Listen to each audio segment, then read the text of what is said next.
The flickering candlelight danced on Amelia's face, highlighting her forced smile. 32 years old, beautiful, and utterly deceitful. My Amelia, or rather the woman I thought was my Amelia. We were celebrating her birthday in our cozy dining room. A room filled with memories I now realized were tainted. It had been a good year professionally. I'd received a significant promotion, putting long hours in, sacrificing weekends. Ironically, that success had blinded me to the cracks forming in our foundation. I watched her carefully as she tore into the wrapping paper of my gift, a small velvet box. Her eyes gleamed with anticipation. Inside, nestled, was a delicate silver locket engraved with an A and intertwined with a small diamond-encrusted M for Parker, my name. I'd chosen it meticulously, remembering a conversation we'd had years ago about her grandmother's similar locket, a piece she cherished but lost. I'd spent weeks tracking down a near replica. It was meant to symbolize our enduring love. Her smile faltered. Her fingers trembled. Then she saw it. Nestled within the locket, beneath a hidden clasp, was a tiny high-resolution photograph. Not of us, but of her and David, my supposed best friend. Their lips locked in a passionate embrace on a beach in Cairo, a beach I'd been too busy working to join them on. A trip she'd claimed was a girl's getaway. The locket clattered onto the hardwood floor, the sound echoing through the sudden silence. Her face, a moment ago flushed with faint delight, drained of all color, her eyes wide with shock and terror locked onto mine. "Parker, she stammered, her voice a choked whisper. I said nothing. I simply stood there, the flickering candlelight casting long, distorted shadows that mirrored the twisted reality of our lives. My silence, I think, was more terrifying than any shout. It was the silence of a heart breaking, of shattering, of a life meticulously built collapsing into dust. She scrambled to pick up the locket, fumbling with trembling fingers. It's not what it looks like." The words, so predictable, so pathetic, hung in the air. I finally spoke, my voice low and steady, each word a carefully placed stone building a wall between us. "Really, Amelia? Because it looks an awful lot like you lying to me. It looks an awful lot like betrayal." Tears welled in her eyes, crocodile tears, I now recognized. "Please, Parker, let me explain." "Explain what, Amelia?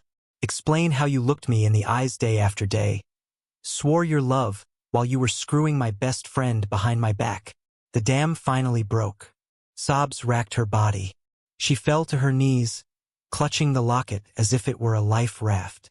But the truth, like the rising tide, was relentless. It would swallow her whole. I turned and walked away, leaving her there amidst the ruins of her deceit. I didn't need explanations. I had the truth, captured in a tiny photograph, a testament to her treachery. The next few days were a blur. I moved out into a small, sterile apartment. The silence there, unlike the silence in our dining room, was a balm. I contacted a lawyer, initiating divorce proceedings. I didn't want to fight. I just wanted it over. But there was one loose end I needed to tie up: David. I found him at his office, a sleek, modern building that reeked of success. Success built partly on my trust, my friendship. I barged into his office, ignoring the startled cries of his secretary. He looked up from his computer, his face a mask of surprise that quickly morphed into guilt. "Parker, what are you doing here?" "We need to talk, David," I said, my voice deceptively calm. He stood up, his hands trembling slightly. "Look, Parker, I'm sorry." "Sorry?" The word dripped with insincerity. I lunged forward, grabbing him by the collar of his expensive shirt. "Sorry doesn't cut it, David. You betrayed me. You betrayed our friendship. You screwed my wife." My voice rose, echoing through the office. His face paled, fear finally replacing the guilt. He tried to push me away, but I held him tight, my grip fueled by years of suppressed rage. "I trusted you, David.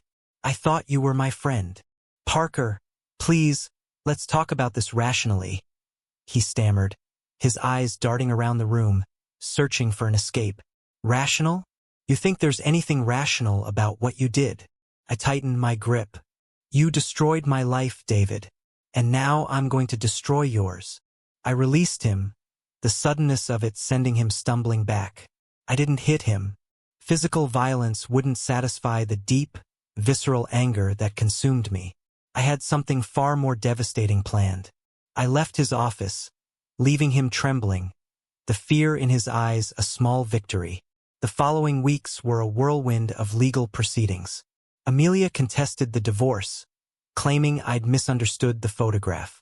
She even had the audacity to paint herself as the victim. But I had anticipated her tactics. I had evidence. I'd hired a private investigator who had meticulously documented their affair, providing irrefutable proof of their lies and deceit. The judge, a stern woman with no tolerance for such blatant betrayal, awarded me everything. The house, the car, even the dog Amelia had always claimed as her own. She walked away with nothing but the clothes on her back and the shame of her actions. But the real devastation came later. David's wife, Maria, a kind, gentle woman I'd always liked, filed for divorce. His reputation, carefully cultivated over years, crumbled. He lost his job, his friends, his social standing. He became a pariah, a living testament to the consequences of betrayal. The news of his downfall reached me through mutual acquaintances. I felt no pity. He had reaped what he had sown. As for Amelia, I heard she moved back to her hometown, a shadow of her former self. I never saw her again. The pain didn't disappear overnight. It lingered, a dull ache in my chest, a constant reminder of what I'd lost. But slowly, gradually, the wound began to heal. I rebuilt my life, brick by brick, focusing on my career, reconnecting with old friends, forging new relationships built on trust and honesty. One evening, years later, I found myself sitting on my balcony, watching the sunset paint the sky in hues of orange and purple. The air was cool, carrying the scent of jasmine. I held a glass of wine in my hand, the simple pleasure a stark contrast to the bitterness I had once known. I thought about Amelia, about David, about the pain they had inflicted. But the anger was gone, replaced by a quiet sense of closure. I had survived. I had rebuilt. And in the end, that was the most satisfying revenge of all. They hadn't just broken my heart. They had unknowingly given me the opportunity to build a stronger, more authentic one. And that, I realized, was something they could never take away.